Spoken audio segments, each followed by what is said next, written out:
भगवते वासुदेवाय। ॐ नमो भगवते वासुदेवाय। नमो भगवते वासुदेवाय। ॐ नमो भगवते वासुदेवाय। ॐ नमो भगवते वासुदेवाय। ॐ नमो भगवते वासुदेवाय। नमो भगवते वासुदेवाय। ॐ नमो भगवते वासुदेवाय। ॐ नमो भगवते वासुदेवाय। ॐ नमो भगवते वासुदेवाय। नमो भगवते वासुदेवाय। ॐ नमो भगवते वासुदेवाय। ॐ नमो भगवते वासुदेवाय। ॐ नमो भगवते वासुदेवाय। नमो भगवते वासुदेवाय। ॐ नमो भगवते वासुदेवाय। ॐ नमो भगवते वासुदेवाय। ॐ नमो भगवते वासुदेवाय। नमो भगवते वासुदेवाय। ॐ नमो भगवते वासुदेवाय। ॐ नमो भगवते वासुदेवाय। ॐ नमो भगवते वासुदेवाय। नमो भगवते वासुदेवाय। ॐ नमो भगवते वासुदेवाय। ॐ नमो भगवते वासुदेवाय। ॐ नमो भगवते वासुदेवाय। नमो भगवते वासुदेवाय। ॐ नमो भगवते वासुदेवाय। ॐ नमो भगवते वासुदेवाय। ॐ नमो भगवते वासुदेवाय। नमो भगवते वासुदेवाय। ॐ नमो भगवते वासुदेवाय।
શુભ પ્રસંગની શરૂઆત કરતાં પહેલાં આપણે ભગવાનનું નામ દઈએ છીએ. તો સૌપ્રથમ આપણે આનંદીબેનના જે કુળદેવી છે ભવાની માતા, તો સૌપ્રથમ આપણી ભવાની માતાનું નામ એમની નામ દઈ અને એમની જે બોલાવીને ત્યારબાદ આ શુભ પ્રસંગની શરૂઆત કરીશું. તો બેઠેલા તમામ ભાઈ અને બહેનોને મારી ખાસ વિનંતી કે માતાજીની જય બોલશે તો બોલો શ્રી ભવાની માતા કી જય. આવું નહીં ચાલે. માતાજીનું નામ એવા પ્રકારનું લ્યો કે આજુબાજુ દુકાનવાળા અને કોઈ સોસાયટીવાળા જો સૂઈ ગયા હોય તો જાગે અને માતાજીનું નામ દે. તો બોલો શ્રી ભવાની માતા કી જય. તો મુકેશભાઈને વિનંતી કરો કે આનંદીબાની બાજુમાં ચેર પર બેસે. ત્યારબાદ આનંદીબેનની પુત્રવધુ હર્ષાબેન, તો હર્ષાબેનની વિનંતી કરીશ કે આનંદીબાના બાજુમાં જ રાખેલ ખુરશી ઉપર બિરાજે.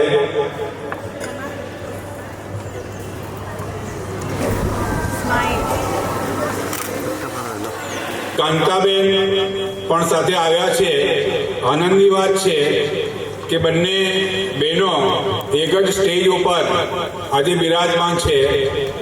તો સૌપ્રથમ હું મુકેશભાઈને આજે આપણે જે શુભ પ્રસંગે ભેગા થયા છે એવા પ્રસંગે મુકેશભાઈને હું વિનંતી કરો કે પૂજ્ય બાના આશીર્વાદ લે અને ચરણ સ્પર્શ કરે. ભેગા થયા છે તેવા આનંદીબાના ચરણ સ્પર્શ હર્ષાબેન અને મુકેશભાઈ સાથે કરશે. સાથે તેમના માસી અને આનંદીબાના બહેન કાંતાબેનના પણ માન આપીને આપણા પંચાલ જ્ઞાતિભાઈઓ તેમજ બાલિશ્રાના સંબંધીઓ આનંદીબા વતી અને મુકેશભાઈ વતી હું આપને આવકારું છું. આપનો અમૂલ્ય સમય આપી અને અત્રે વધાર્યા છો. મને સજોડે પૂર્વીબેન અને મૌનીશભાઈને વિનંતી કરીશ.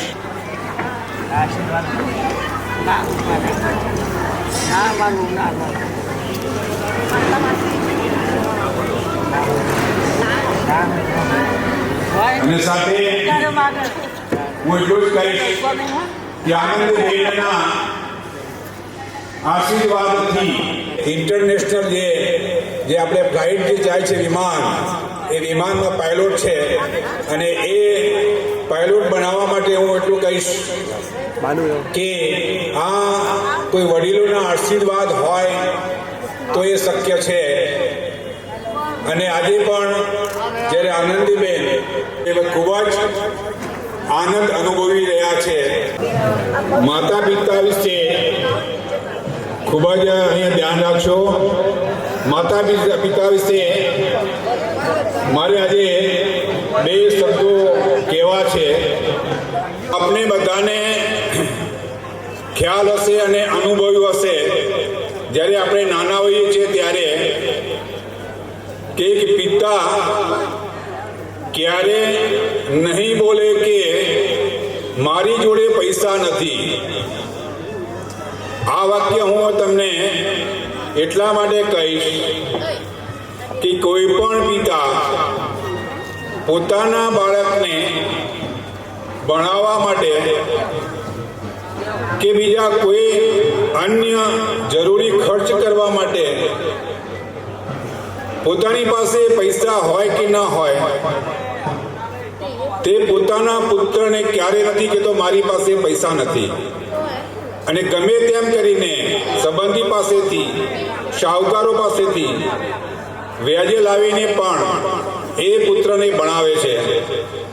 તેવી જ રીતે આજે આપણે જે શુભ પ્રસંગે ભેગા થયા છીએ તેવી માતા, આપ જાણો છો કોઈ પણ માતા ચાહે એને ગમે તેવો તાવ આવ્યો હોય, ગમે તેવી બીમારી હોય, પણ ક્યારેય નહીં કહે કે હું બીમાર છું. પોતાના પુત્રને ગમે તેવી બીમારીમાં પણ એ ઊભી થઈ અને એની જમવાનું બનાવે છે. અને આ બંને, આ બે ખોટા જૂથ, એક પિતા કે મારી પાસે પૈસા નથી અને એક માં કે હું બીમાર છું, આ બે ખોટા જૂથના લીધે જ આખી દુનિયા સુંદર લાગે છે. આપણે બધાને અનુભવ છે કે બાપા ક્યારે નહીં કે મારી પાસે પૈસા નથી, માતા ક્યારે નહીં કે હું બીમાર છું. આ બંને ખોટા જૂથ પણ કેવા ખોટા જૂથ, અને ખોટા જૂથના કારણે લીધે જ આ દુનિયા ખૂબ જ સુંદર લાગે છે. સાથે હું તમને એટલું જ કહીશ માના વિશે કે હયાત હોય ત્યારે હૈયું એનું ઠારજો.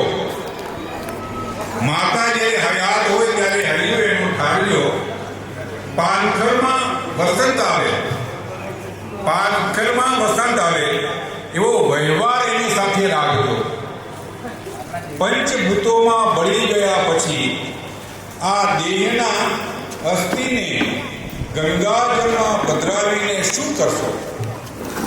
જ્યારે માતા પિતા હયાત હોય ત્યારે આપણે એના ખબર અંતર પૂછા ના હોય, બીમારી હોય કે ના હોય આપણે એને મળતા ના હોય,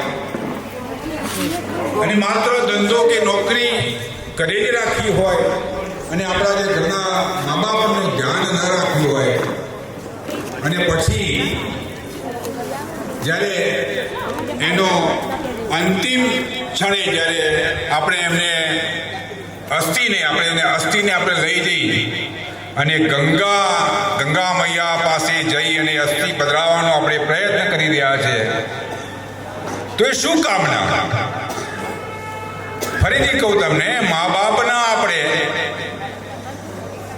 ખબર અંતર ના પૂછ્યા હોય ત્યારે એ અસ્થિ લઈને આપણે કુટુંબના સભ્યો બધાને લઈ જઈને એ અસ્થિ ગંગા જળમાં પધરાવો છો. એના કરતા જ્યારે મા બાપ હયાત હોય ત્યારે તેમનું હૈયું ઠારજો, એવું મારું તમને એક જ્ઞાતિભાઈ તરીકે પ્રાર્થના છે. સાથે એટલું જ કહીશ કે આ શુભ પ્રસંગે મુકેશભાઈ જેવા પુત્ર જે આપણે આનંદભાઈને જ્યારે મળ્યા છે ત્યારે મુકેશભાઈને મારી મુલાકાત થઈ ત્યારે મને આ સજાની વાત કરી. જનરલી તો સજા આપણે મૃત્યુ બાદ ભરતા હોઈએ છીએ, તો નહીં બાને જોવાની આ ઈચ્છા હતી. મને મારી બાએ કહ્યું કે નહીં, મારે આ જોવું છે. તો એમની હયાતીમાં એ પ્રસંગ એમને ઉજવ્યો, અને સાથે એમની એવી પરીક્ષા હતી કે મારી બાની રૂબરૂમાં આ પ્રસંગ કરવો છે, એટલા માટે, અને મારી બાને જોવો છે. એ જોવા માટે ખરેખર આનંદી બાના જે સુપુત્ર મુકેશભાઈ જે આ શુભ પ્રસંગ કર્યો છે તે ખરેખર આપણને એ ગૌરવની વાત છે. અને માત્ર ગૌરવ નહીં, પરંતુ મુકેશભાઈએ જે બાની સેવા માટે, આપ કદાચ જાણો છો, પોતાની માની ખબર અંતર પૂછવા માટે એ પોતે બોમ્બે રહેતા હોવા છતાં માત્ર એક ટેલિફોનથી પોતાની મા પાસે એની ખબર અંતર માટે પૂછવા માટે આવે છે. અને એ મુકેશભાઈની હર્ષાબેન બંને પોતાની માતાની સેવા માટે અહીં બાલિશના મુકામે લાંબો સમય સુધી રહે છે. સાથે આવી જ આપણે પ્રેરણા લેવી જોઈએ. જો આપણા ઘરમાં પણ આવા ઉંમરલાયક મા બાપ હોય ત્યારે આપણે એમની ખબર લેવી જોઈએ એવું હું માનું છું. ત્યારબાદ મને જ્યારે બાનો આસુ પ્રસંગ છે ત્યારે સાથે એટલું જ કહીશ કે પિતાની ઇજ્જત રામની માફક રાખજો. પિતાશ્રીના એક વચન ઉપર રામે શું કર્યું હતું? 14 વર્ષ વનવાસ ગયા હતા. તમે જોયું કે રામે એના ફેસ ઉપરથી એમને એવું લાગ્યું કે મારા પિતાશ્રી મને વનવાસ શા માટે મોકલે છે. પોતે આનંદમય રીતે 14 વર્ષ સુધી વનવાસ ભોગવ્યો હતો. શા માટે? એક પિતાના વચન ઉપર. તમારા જ્ઞાતિ ભાઈઓ, હું આજે આપને માતા પિતા વૃદ્ધ માતા પિતા વિશે હું માત્ર આપને ત્રણ પોઈન્ટ કહેવા માંગુ છું. નંબર 1 કે આપણે ઘરમાં જ્યારે માતા પિતા ઘરે હોય ત્યારે તમે ગમે તે ધંધો કરો, ગમે તે મોટો ક્લાસ ઓફિસર હોય,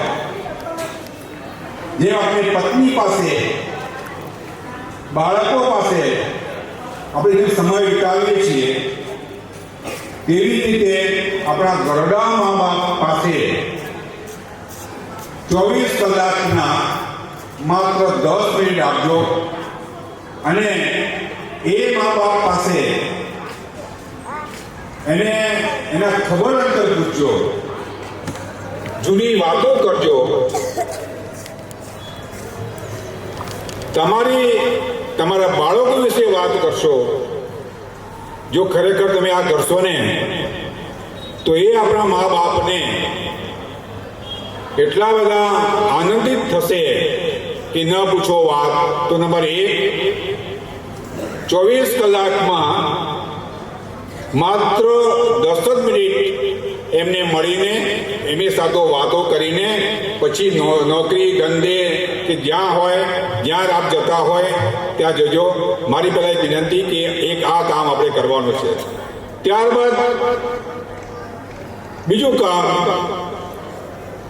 કે માતા અને પિતાને ક્યારે એવું વચન ના કહેતા. એવું વચન એટલે કેવા વચનો?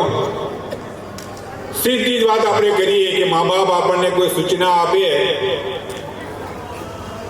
તો સીધી વાત તને ખબર ના પડે, તું ગળી થઈ ગઈ છે, અમે આટલું બધું ભણ્યા છે, તને કંઈ ખબર ના પડે. તો મહેરબાની કરીને આપણા ઘરના મા બાપને ક્યારે પણ એને એ વાતનું એને અફસોસ ન થાય કે મારા દીકરાને મેં ભણાવ્યો અને મને કે તને ખબર નથી પડતી. કોઈ પણ વાત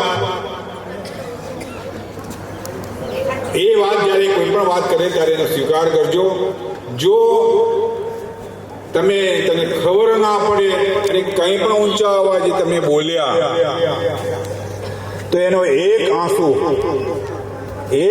જો એને એક આંસુ પડશે ને તો તમને માં માફ કરશે કદાચ, પરંતુ ઉપરવાળા જે ભગવાન જે છે એ ભગવાન તમને માફ નહીં કરે.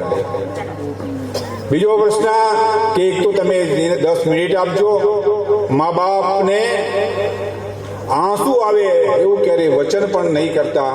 અને ત્રીજી વાત, જ્યારે તમે નોકરી ધંધાએ જાઓ ત્યારે મા બાપને પગે લાગીને જજો. મા બાપને પગે લાગીને જશો ને તો ઈશ્વરની ચેલેન્જ સાથે કહું છું કે તમે આ 3 વસ્તુ જ્યારે જો એમાં ખાસ પગે લાગીને જશો, સાથે 10 મિનિટ તમે બેસશો, દુઃખ થાય એવું તમે કહેશો નહીં, તો ચેલેન્જ સાથે કહું છું કે તમારી પ્રગતિમાં ભગવાનની તાકાત નથી કે રોકી શકે. તમારા ભાઈ અને બહેનો, આ 3 વાત જે મેં કરી છે તેનો અમલ કરવા પ્રયત્ન કરશો એવી મારી તમામ ભાઈ બહેનોને એક નમ્ર વિનંતી છે. હવે કદાચ તમે મારાથી કંટાળી ગયા છો કે આ કયા હવે ઊભા થઈ જાય બોલ બોલ કરે છે આખો દિવસ, તો હવે હું મારે 2 શબ્દો તમને કહેવાના હતા, અને આ શબ્દો કહેવા માટે મને ખાસ તો આનંદીબાએ, કેમ કે આનંદીબાનો આ શુભ પ્રસંગ એમના દીકરા મુકેશભાઈએ કર્યો અને મને આ જે ચાન્સ મળ્યો તે બદલ હું સૌપ્રથમ આનંદીબાના મારું મસ્તક એમના ચરણોમાં નમન કરીને હું મારું જે વક્તવ્ય પૂરું કરીશ.